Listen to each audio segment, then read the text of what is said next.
है friends, welcome back to my channel. मैं हूं प्रीति प्रजापति और बीपीएससी टीआरई 2 में सेलेक्टेड। तो आप सभी लोग को बधाइयाँ, जो लोग भी बीपीएससी टीआरई 3 में 9-10 के लिए सफल हुए हैं। 6 to 8 के लिए मैं बधाई पहले ही दे चुकी हूं और अभी भी पीजीटी का रिजल्ट आना बाकी है। और जिन लोगों का रिजल्ट नहीं हुआ है उन लोगों के लिए ये वीडियो बहुत ही ज़रूरी है कि आगे अपनी रणनीति को क्या रखनी है।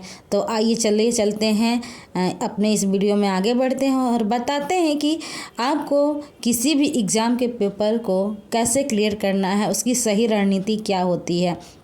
इवन ये कह लीजिए कि सबकी अपनी अपनी अलग रणनीति होती है। मैंने किस रणनीति से अपने एग्ज़ाम को क्लियर किया है, आज मैं उसके अनुभव आपको शेयर कर रही हूँ।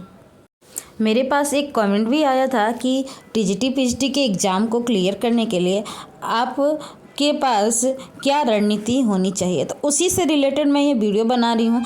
टीजीटी पीजीटी का एग्ज़ाम चाहे जहाँ का भी हो, खास करके यूपी का जो अभी फॉर्म भरा गया है उसकी भी डेट आ चुकी है। डेट फाइनल डेट तो नहीं, लेकिन एक संभावित डेट आ चुकी है कि इस डेट में आपका एग्ज़ाम होने वाला है।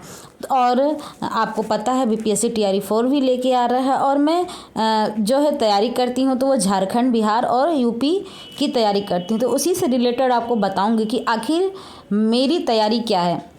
जहाँ तक बीपीएससी में सफल होने की बात है तो बीपीएससी में मेरी सफलता का मेन कारण था कि मैं यूजीसी नेट और झारखंड का प्रिपरेशन कर रही थी। लगे हाथ यूपी पीजीटी भी आया हुआ था तो उसकी भी तैयारी मैं कर रही थी और कोई उम्मीद नहीं थी कि झारखंड बिहार में ऐसी कोई वैकेंसी आने वाली है।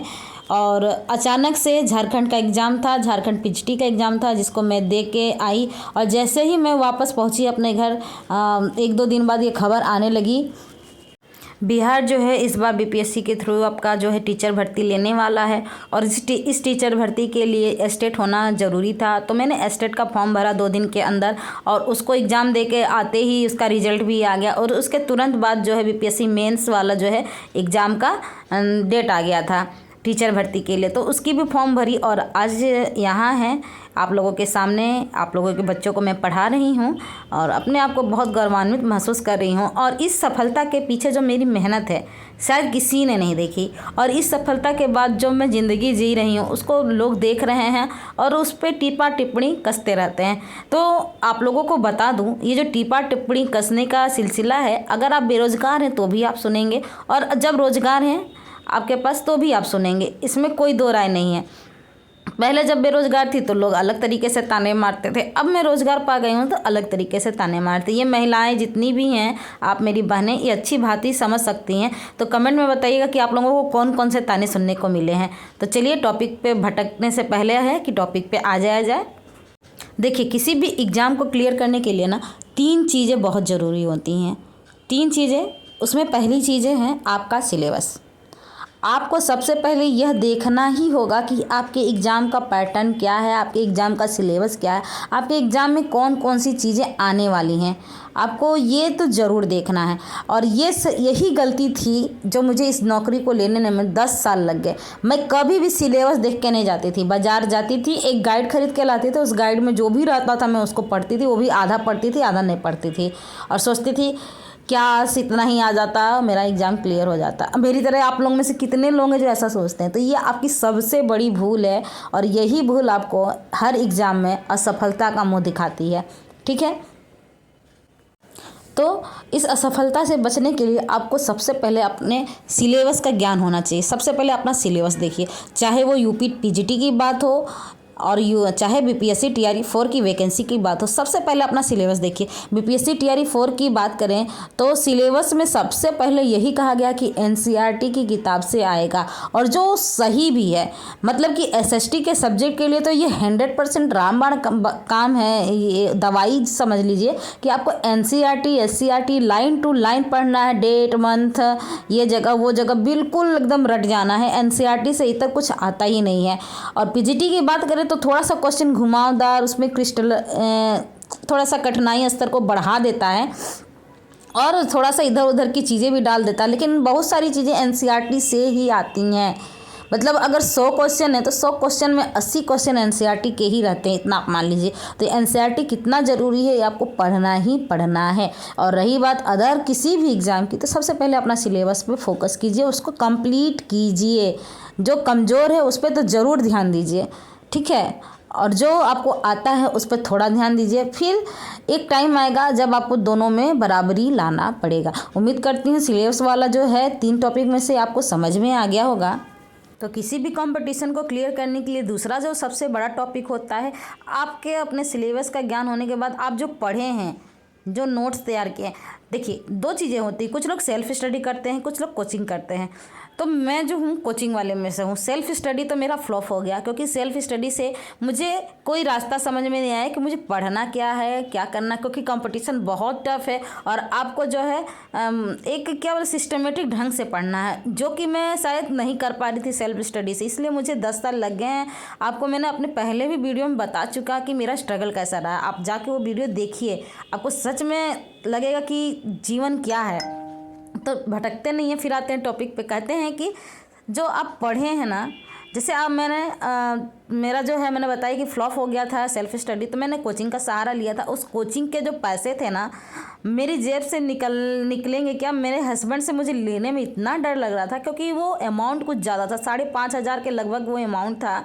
और उस अमाउंट को लेने में न जाने में कितना डर रही थी, हिचकिचा रही थी, भगवान के आगे हाथ जोड़ रही थी कि क्या करें, नहीं ले इतना ज़्यादा पैसा, अगर सफलता नहीं मिली तो फिर मुझे बात सुननी पड़ेगी। बहुत हिम्मत करके मैंने वो बैच लिया। अपने हस्बैंड को कहा कि अब नहीं हो रहा, मुझे ये बैच चाहिए, मुझे दिला दो, मुझे इस बार करो या मरो करना है। तो उन्होंने यूपी पीजीटी टीजीटी पीजीटी वाला बैच में ली उस पैसे से। तो मुझे भाग्य से इतने अच्छे सर मिल गए, और उस जो कोचिंग को लिया मैंने, वहाँ पे जो पढ़ाया जाता था ना, उसको मैं क्या करती थी, लिखते जाती थी, नोट्स बनाती थी। मेरा काम सिर्फ वीडियो को देखना नहीं था। आप में से बहुत लोग ये गलती करते हैं, केवल वीडियो देखते रहते हैं और पीडीएफ कमेंट में झड़ी लगाए रहते हैं। ऐसा करने से कुछ ध्यान नहीं होगा। आपका ध्यान रहेगा कि सर ने मेरा कमेंट पढ़ा, नहीं पढ़ा, हाँ पढ़ा। बिल्कुल नहीं, आपको सिर्फ जो पढ़ाया जा रहा है वहाँ बोर्ड पे, उस पर अपना फोकस कीजिए और अपना खुद का स्वयं का नोट्स बनाते जाइए। जो भी क्लास चल रही, जितनी भी क्लास चल रही, नोट्स बनाते जाइए। इवन मैं जॉब में आने के बाद भी जो मुझे 1 घंटा 2 घंटा मिलता है, मैं पढ़ती हूँ तो नोट्स ज़रूर बनाती हूँ, चाहे वो मेरे पास पहले से, लेकिन तुरंत का पढ़ा हुआ मैं नोट्स ज़रूर बनाती हूँ, चाहे मैं किसी के एग्जाम के लिए पढ़ रही हूँ। तो नोट्स बहुत इंपॉर्टेंट है। आप अपना स्वयं का नोट्स बनाइए, हर सब्जेक्ट का नोट्स बनाइए, हर टॉपिक का नोट्स बनाइए और उसको पढ़ते जाइए। और दूसरा है, इसी में आपको निरंतर अभ्यास करना होगा, ठीक है। आपको निरंतर अभ्यास करते रहना होगा। आपको प्रैक्टिस सेट लगाने होंगे, चाहे आप यूट्यूब से लगाइए, चाहे किसी का प्रैक्टिस सेट ज्वाइन कीजिए, या फिर आप खरीद के लाइए बाज़ार से और अपना प्रैक्टिस लगाते जाइए। क्योंकि प्रैक्टिस से ना क्या होता है, आपको क्वेश्चन का अनुमान लगता है कि क्वेश्चन कैसे बनते, क्वेश्चन में क्या आएगा क्या नहीं आएगा, ठीक है। तो आप लोगों को ये भी काम करना है। आपको अपने नोट्स बनाने हैं, आपको प्रैक्टिस करना है और अपने नोट्स को कम से कम 4 बार ज़रूर पढ़ना है। और एग्ज़ाम टाइम के लिए आपको बता दूं, जो कि एक तीसरा पॉइंट हो जाएगा, जो कि तीसरा जो मैं बताने जा रही थी वो बहुत इंपॉर्टेंट है, शॉर्ट नोट्स। हाँ, जैसे कि पूरा एक चैप्टर है ना, आप उस चैप्टर को एक पेज में सटाने का प्रयास कीजिए। उसका निचोड़, जैसे कपड़ा का एकदम निचोड़ देते फिर भी कुछ बच जाता है ना, तो उसको एकदम निचोड़ करके जो बच जाए ना, आप उसको एक पेज पे एक चैप्टर लिखने का प्रयास कीजिए। क्योंकि एग्जाम के 2 दिन 3 दिन पहले ना आप इतना सारा नोट्स पढ़ नहीं पाओगे, क्योंकि वो एक पहाड़ जैसा लगेगा।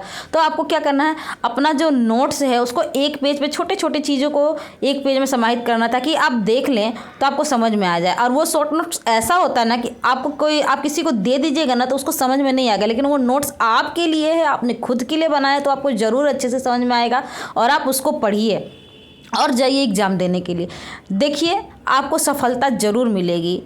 ये 3 चीज़ें हैं। और मेरी सफलता में एक पॉइंट मैं और जोड़ूंगी, चौथा पॉइंट, मेरे पास कोई प्रैक्टिस सेट नहीं था और मैंने कोई ज्वाइन भी नहीं किया था, फ्री वाले हो चाहे जो भी हो। मैं यूट्यूब पे जो प्रैक्टिस आते थे ना, मैं उसी को करती थी, चाहे वो किसी भी चैनल का है। मैं ज्योग्राफी का प्रैक्टिस करती थी और उस वक्त जब मैं कमेंट का जवाब देती थी, डरती थी कि पता नहीं मेरा गलत हो जाए, और सच में मेरा सोचा हुआ आंसर गलत होता था। तो जो मुझे नहीं आता था, जिसके आंसर मेरे गलत होते थे ना, तो मैं उसका स्क्रीनशॉट लेते जाती थी, स्क्रीनशॉट। और मेरे पास अभी भी लगभग 6000 स्क्रीनशॉट है, जिसको मैंने डिलीट नहीं किया। इन स्क्रीनशॉट का आपको करना क्या है, लोग चिल्लाते रहते हैं ना पीडीएफ पीडीएफ पीडीएफ पीडीएफ चाहिए पीडीएफ चाहिए।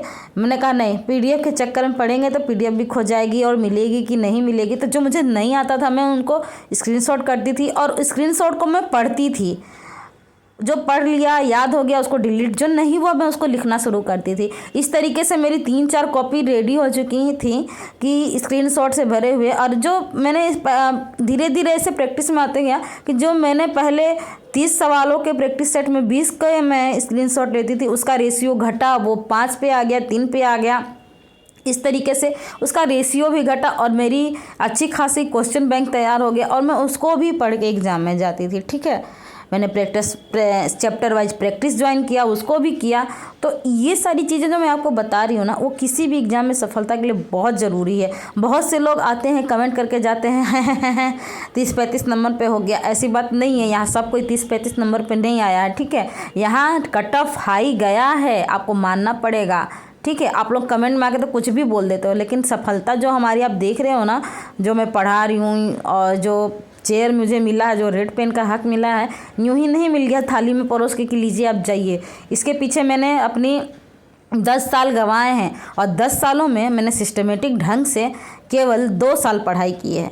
2 साल में मेरे 2 बच्चों को स्कूल भेजना, टिफ़िन करना और छोटी बच्ची के साथ में छोटा बच्चा मतलब दूधमुहा बच्चा जो 1 साल 1.5 साल का बच्चा है, जो कभी भी सुसु कभी भी पोटी कर देता है, उसको खुद से खिलाना पड़ता है, पिलाना पड़ता है, जो अक्सर बीमार पड़ते रहते हैं। मैंने इन स्ट्रगल को झेल के यहाँ पहुँचा है। आज जब मैं यहाँ पहुँच गई हूँ तो नियुक्ति इतनी दूर है कि मैं अपने बच्चों को अकेले नहीं रख पाई हूँ। एक उम्मीद है कि मैं एक दिन अपने परिवार के साथ रहूँगी, लेकिन इसमें भी लोग ताने मारने आ जाते हैं। जो आपके अपने हैं वो मारते हैं कि बच्चों को छोड़कर तुम तो मज़े कर रही हो।